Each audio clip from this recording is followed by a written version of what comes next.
kabir, kerusakan yang besar, kerusakan yang dahsyat. Bahkan surah Al-Anfal ketika Allah mengatakan illa taf'aluhu takun fitnatun fil ardi wa fasadun kabir. Jika kalian tidak mengerjakannya, hak dhamir pada ayat hum di sini illa taf'aluhu, jika kalian tidak mengerjakannya. Kalau ulama itu banyak pendapatnya. Apa yang maksud dengan nyah pada ayat ini? Jika kalian tidak mengamalkannya, apa yang di sini yang dimaksud? Banyak ulama membenarkan ada sekelompok misalnya Ibn Abbas, silakan baca di Hafidh Al-Qabari, Hafidh Al-Qabari ada qaul terkata Ibn Abbas, beliau berpendapat bahwasanya nyah pada ayat ini yang disebut adalah fil miras, dalam waris. Jika kalian tidak mengamalkan ilmu waris ini, takun fitnatun fil ard, akan terjadi fitnah untuk ini berupa kuasa sedang kabir, berupa kerusakan yang nyata, kerusakan yang besar. Yang kita katakan banyak banget dari ketawiyah, sumut sumba bisa jadi itu. Allah apakah yang kecil ataukah ini berupa azab dari Allah SWT? Kita nggak tahu. Maka setidaknya ini untuk kecil kita, keluarga kita nih, jangan sampai terjadi bencana ini hanya antara tidak mengamalkan ilmu yang satu ini. Memang kelihatannya hampir tidak masuk akal, ya, tidak logis. Kalau dalam syariat ini tidak melihat yang namanya kebaikan, kesalehan itu hanya dipatokannya. Ustaz, saya istrinya yang kurang suami saya nampak apa Ustaz, sakitnya saya rawat, saya jaga. Dibilang menikah itu dia menjadi pikiran Allah sekarang berlaluan. Adiknya yang dia besar yang tak pernah nengok, nggak pernah kunjungan, ketika meninggal pun nggak ada siap. Orang bicara waris tak dapat bagian adil. Nah di sini Allah uji kita. Ternyata ketika bicara masalah waris, jadi artinya istri kepada suami, baktinya anak pada orang tua itu, mohon maaf, tidak mempengaruhi kepada bagian waris. Tahan, ada yang besar. Nah, ini perhatikan ya, kita perdalam lagi pernikahan ini kan di lapangan kadang ada kategori yang kedua yang baik. Nikah online, nikah siri, gitu kan ya. Nikah siri ini kira-kira bisa nggak ya menjadi sebuah waris?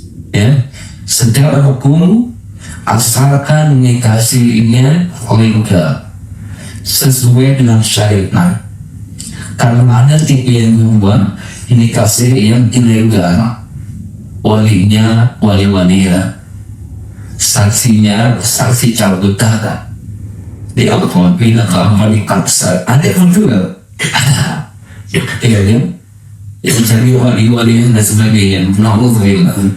Tetapi ketika dia hasilnya ada adalah syariat, syarat rupiah terpenuhi, gitu kan ya, ada mahar, ada wali, ada saksi, hanya tidak tercatat saja, maka sah secara syariat. Namun anjurannya mohon mengambil isbat di pengadilan, isbat menikah, karena secara hukum negara ketika ada pasangan dengan nikah siri dan terjadi polemik, maka hakim akan bertanya mana surat nikahnya, mana buku nikahnya. Ketika tidak ada nikahnya, maka tidak ada bukti pernikahannya, maka bisa jadi gugur warisannya. Maka segera keluarkan isbat nikah agar sah secara syariat dan sah pula secara negara. Karena kita ini negara hukum, ya. Tetapi nikah siri yang tadi yang ilegal, yang tersyariat cacat secara hukumnya, maka khawatir bisa jadi ini masuk ke ranah perzinahan. Hati-hati, jangan menggunakan syariat pernikahan yang sah. Sebaliknya, ketika terjadi perceraian, pisah, ya cerai ini, maka dilihat cerainya kategori yang mana. Ada cerai satu, talak satu, ada talak 2, ada talak 3. Ini ternyata kategorinya beda-beda. Ketika suami ya menceraikan istrinya dengan kategori talak 1 atau talak 2 yang masih bisa rujuk kembali, rujuknya bisa diucapkan, saya balikan ya, itu boleh. Atau dengan perbuatan cemburuan atau bersekala asal bertindak rujuk, berarti sudah sah kembali.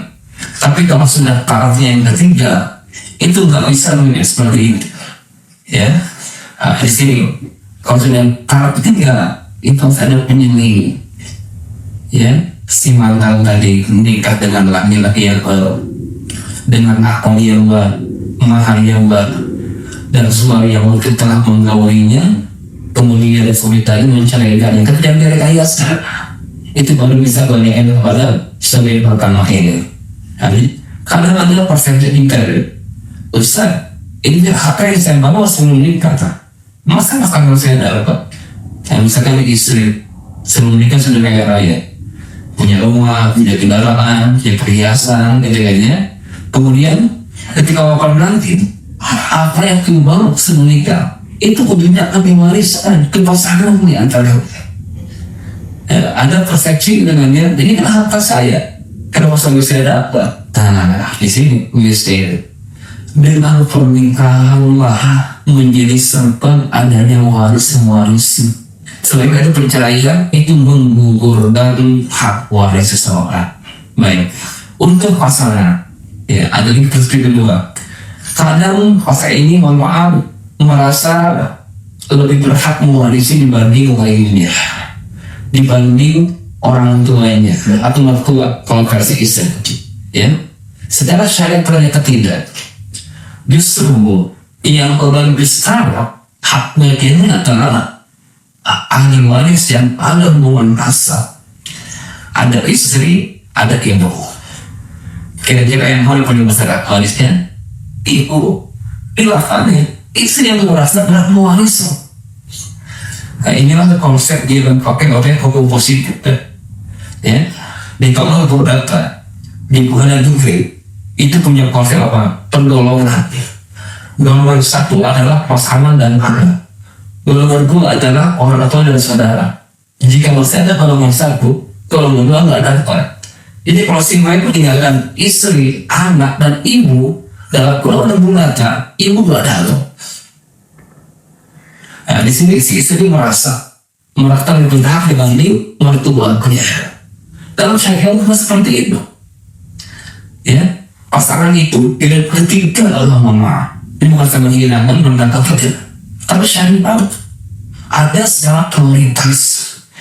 Ternyata yang berikut adalah hubungan darah dibanding hubungan pernikahan tadi.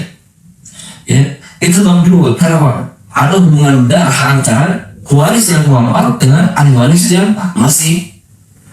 Kalau kita lihat urutan ayatnya di surah An-Nisa 11-12 itu ternyata Allah mengurut nomor itu atau pasal anggota itu sesuai dengan kekuatan. An-Nisa 11 pengalaman pertama Allah bahas katakan tersebut hak waris anak yusihumullah fi awladihim lidzakari mislu hadhil unsayayn fa in kunna nisana fawqa sanatayn falahunna thulutha ma tarak wa in kanat wahidatan falaha nisfu. Di awal bicara pertama kali Allah bahas tentang kenapa anak memerlukan, karena ini rasa terbuat anak ini bukan istri, bukan orang tua, tapi anak yang terbuat. Bapak berikutnya istri yang banyak biasanya, ibu yang banyak biasanya, anak kalau lahir paling besar tinggi bagiannya dan habis. Itu yang secara singkat. Adunai yuwaswisu fi sudurin nas minal jinnati wan nas, membuat kita adil. Kalau adil, kalau berkarat, udah bagi rata saja. Saya kira sebelah. Tapi kalau kita lihat dari kata syaitan, tidak. Lihat ruang itu. Ruang mana yang kita bicarakan? Kalau ruangnya hibah, pemberian, atau hadiah, silakan bagi rata. Enggak kita beda-beda tuh kalau kita orang tua. Ketika sekedar orang tua, punya makanan atau apa, kita bagi rata antara anak kita, betul nggak? Silahkan. Itu ruang hibah Tuhannya orang tua pada anak kecil. Nggak jadi masalah. Tapi ketika ruangnya berbeda, ruang waris, maka mohon maaf, coba persepsi kita, kenapa sih masih ada rasa gengsi, rasa apa ya istilahnya itu? Saya buka komedi, karena tadi merasa memiliki.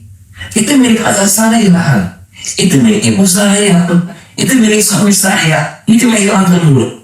Kalau konsep at-tamlik dan syariat itu berbeda. Ketika ibu jelas milik bapak itu, bapak yang beli, ibu yang itu milik bapak ibu sah, mulia apa yang terserah, mau diwakafi, mau disedekahi, mau dizakati, mau dihaibat, silakan semasa hidup.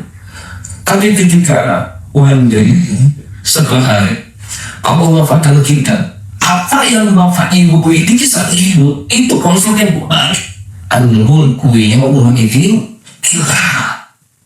kemudian saya milik siapa? Milik Allah, bukan lagi milik ayah kita, bukan lagi milik ibu kita. Maka biarkan Allah yang mengatur ketika bicara makan waris.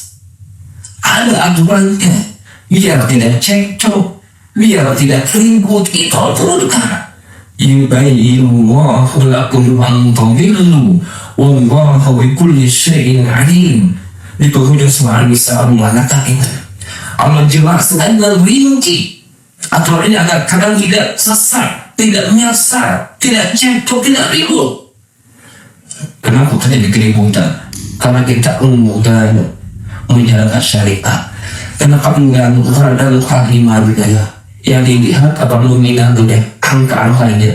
Jangan melihat angka itu gua, jangan melihat itu siapa, tapi lihat siapa, lihat zat yang telah menetapkan angka itu. Allah yang hadir, Allah yang maha, Allah selalu berada di sana dengan hidup. Jadi bukan lagi ayat kita yang tahu, bukan. Tapi saya mengaku Allah ada lahul khalq wal amr.